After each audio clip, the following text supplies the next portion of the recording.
بسم الله الرحمن الرحيم. ازيكم يا احلى متابعين؟ اهلا بيكم في حلقه جديده في قناه تالا كرافت اند كروشيه. معاكم هاجر صالح.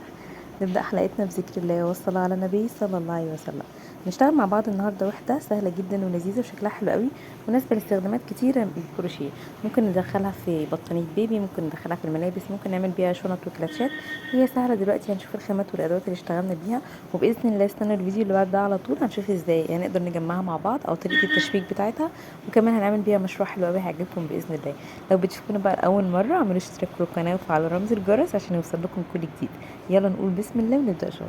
الخامات والادوات اللي هنشتغل بيها النهارده باذن الله، انا هشتغل بخيط اليس كوتون جولد. طبعا الالوان اختياريه، هحتاج 3 الوان وهشتغل معاهم بابره كروشيه مقاس 3، وعايزه مقص وعايزه ابره تنظيف. يلا نقول بسم الله ونبدا شغل. اول حاجه بقى هعملها، هبتدي ان انا هشتغل جوه دايره سحريه. الف الخيط كده، امسك الخيط بايدي وهبتدي ان انا هعمل دايره سحريه، وابتدي اسحب الخيط واشتغل اول حاجه 3 سلاسل ارتفاع. 1 2 3. الثلاث سلاسل دول انا بعتبرهم معايا اول عمود في السطر، وهشتغل جنبهم هنا كده جوه الدايره السحريه 11 عمود عشان يبقى عندي في الاخر 12 عمود. يبقى انا كده عملت اول عمود، ده كده تاني عمود، 3 4 5 ونكمل 12 عمود.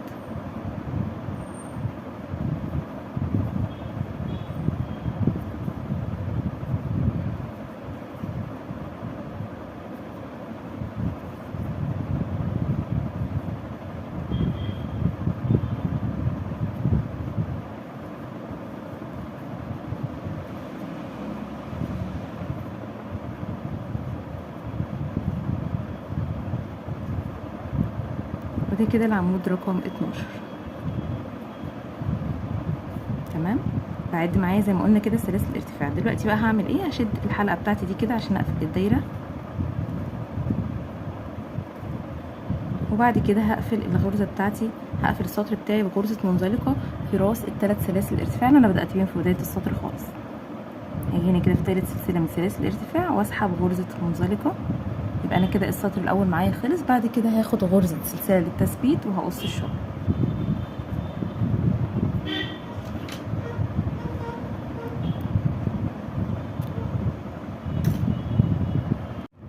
دلوقتي بقى هبدا اجيب اللون الجديد اللي هشتغل بيه، وهدخل في اي فراغ من الفراغات اللي عندي هنا كده.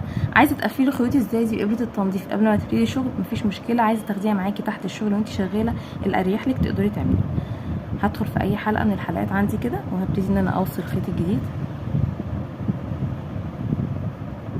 هسحب كده الشغل وهطلع 4 سلاسل ارتفاع. 1 2 3 4.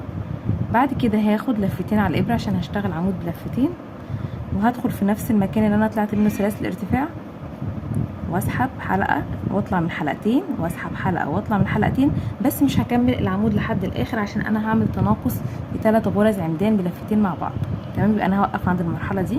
بعد كده هاخد لفتين تاني على الابره وهدخل في نفس المكان واسحب خيط واطلع. بعد كده هاخد لفه واطلع من حلقتين بس، واخد لفه واطلع من حلقتين بس. بعد كده دلوقتي هيبقى معايا 3 حلقات على الابره، هاخد لفه واطلع من ال3 حلقات كلهم اقفلهم مع بعض بغرزه واحده. انا طبعا محتسبه معايا سلاسل الارتفاع اللي في البدايه كانها عمود بلفتين، وعملت جنبها 2 عمود بلفتين وقفلتهم كلهم مع بعض. هتبان معانا دلوقتي في الغرزه اللي بعد كده. بعد كده هقفل عليهم ب3 سلاسل ارتفاع. 1 2 3. تمام. هروح رايحه للفراغ اللي بعده او الغرزه اللي بعدها وهشتغل عليها نفس الطريقه.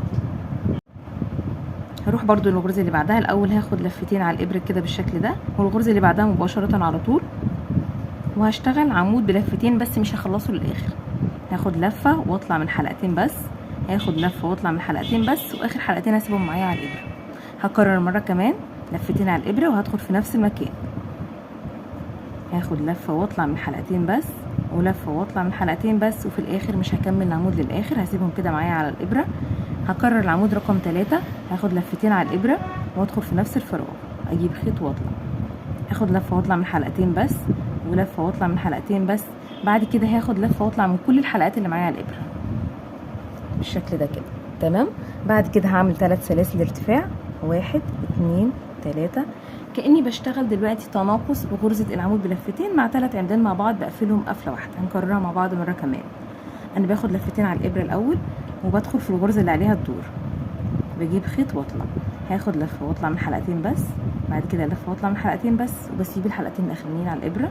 اكرر مره كمان، لفتين على الابره، هدخل في نفس الفراغ، هجيب خيط واطلع، لفه واطلع من حلقتين، ولفه واطلع من حلقتين. تمام.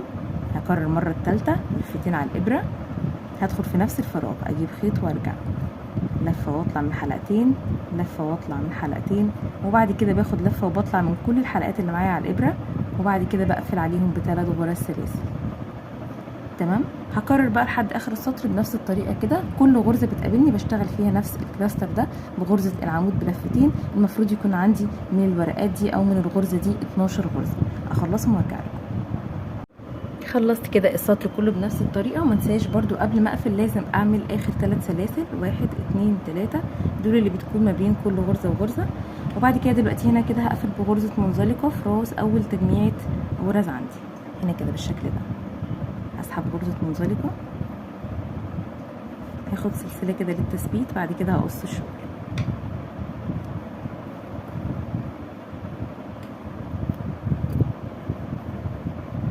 بالشكل ده كده. واتاكد ان عدد الغرز اللي عندي 12 غرزه عشان السطور الجايه تبقى مظبوطه بعد كده. دلوقتي هجيب اللون الجديد،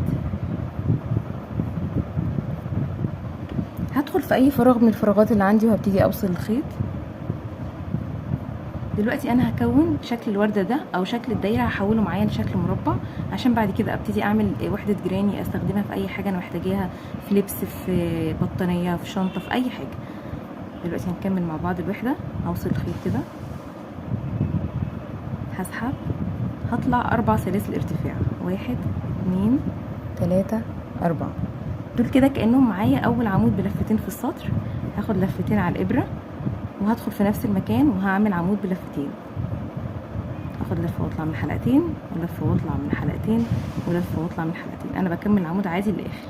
هاخد كمان عمود بلفتين في نفس المكان، هاخد برضو لفتين على الابره كده وهدخل في الفراغ، هاخد لفه واطلع من حلقتين، ولفه واطلع من حلقتين، ولفه واطلع من حلقتين.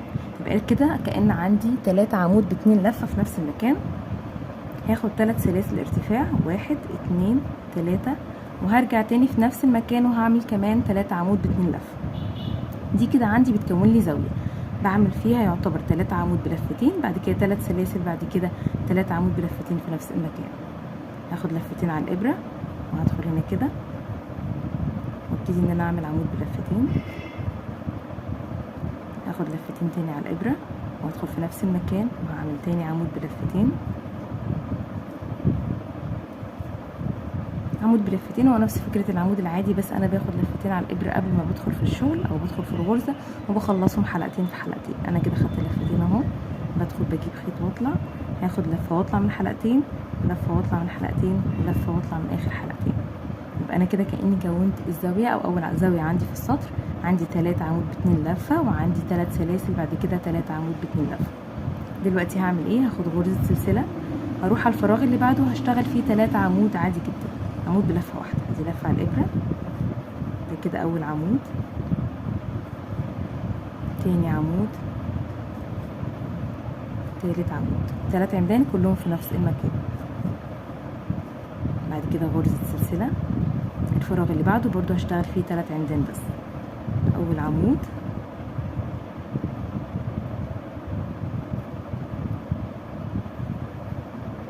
تاني عمود، تالت عمود في نفس المكان. بعد كده هاخد غرزة سلسلة، وهنا كده هكون زاوية تاني زي الزاوية دي. يبقى انا كده بعمل زاوية، بعد كده بعمل فراغين بعمل فيهم 3 عمود بس، بعد كده هكون زاوية كمان. الزاوية بشتغلها بغرزة العمود بلفتين، لفتين على الابرة وهدخل في الفراغ وهعمل كده اول عمود بلفتين، لفتين على الابرة، وهعمل تاني عمود بلفتين، لفتين تاني على الابرة، وهعمل تالت عمود ب2 لفة. تمام كده. بعد كده هعمل 3 سلاسل ارتفاع، 1 2 3، وهرجع تاني في نفس المكان وهعمل 3 عمدان ب2 لفة. ادي كده لفتين على الابرة، هدخل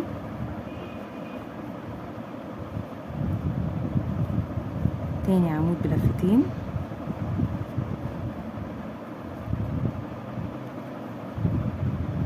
بعد كده تالت عمود بلفتين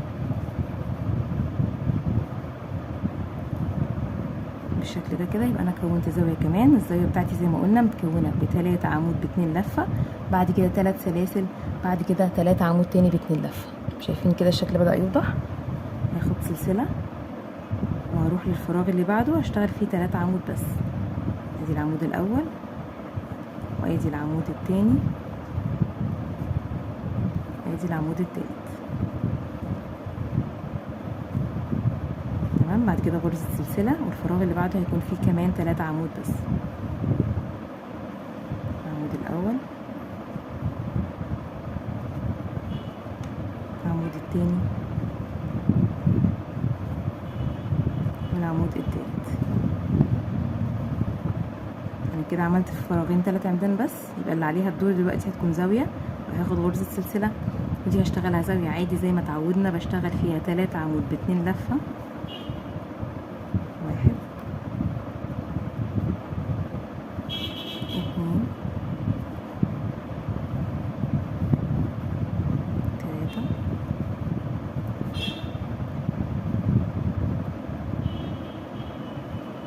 بعد كده 3 سلاسل وهرجع اعمل 3 عمود تاني ب2 لفة.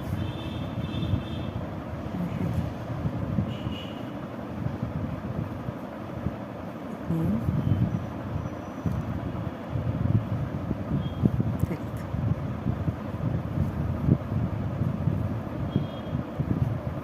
نكمل لحد اخر السطر بنفس الطريقه. هاخد سلسله هنا كده هيبقى 3 عمود بس، هنا 3 عمود بس، هنا هكون زاويه فيها 3 عمود بلفتين، بعدين 3 سلاسل، بعد كده 3 عمود بلفتين، وهرجع هنا كده هيكون في 3 عمود وهنا 3 عمود. ما انساش ان بعد كل خطوه وخطوه باخد غرزه سلسله. هخلص لحد اخر السطر وارجع لكم. تمام كده خلصت المربع لحد اخر غرزه. دلوقتي هنا كده هقفل بغرزه منزلقه، بس قبل ما اقفل السطر ما انساش اعمل اخر غرزه سلسله اللي بعملها بعد كل عمدان، وهقفل هنا كده بغرزه منزلقه في رابع سلسله من سلاسل الارتفاع. بعد كده هاخد غرزه للتثبيت واقص الشغل بالشكل ده كده. وبعد كده بإبرة التنظيف هبتدي ان انا افنش كل الخيوط الزياده. تقدري بقى تتحكمي في الالوان براحتك زي ما انت حابه تغيري في الالوان. وطبعا الوحده دي سهله جدا ولذيذه وممكن نستخدمها في حاجات كتيره. ممكن نتحكم كمان في نوع الخيط ونستخدمها في اكتر من حاجه. ممكن نعمل بيها مثلا بطانيه بيبي، ممكن نعمل بيها ملابس صيفيه لو هنشتغلها بخيط قطن، ممكن نعمل بيها كمان شنط او بورتفيهات او كلاتشات لو هنشتغلها بخيوط المكرميه. هنشوف مع بعض ان شاء الله الحلقه الجايه تصميم حلو قوي هيعجبكم باذن الله. جهزوا بس خيوطكم وادواتكم، ولو لسه مش مشتركين في القناه اشتركوا وفعلوا رمز الجرس عشان يوصلكم كل جديد.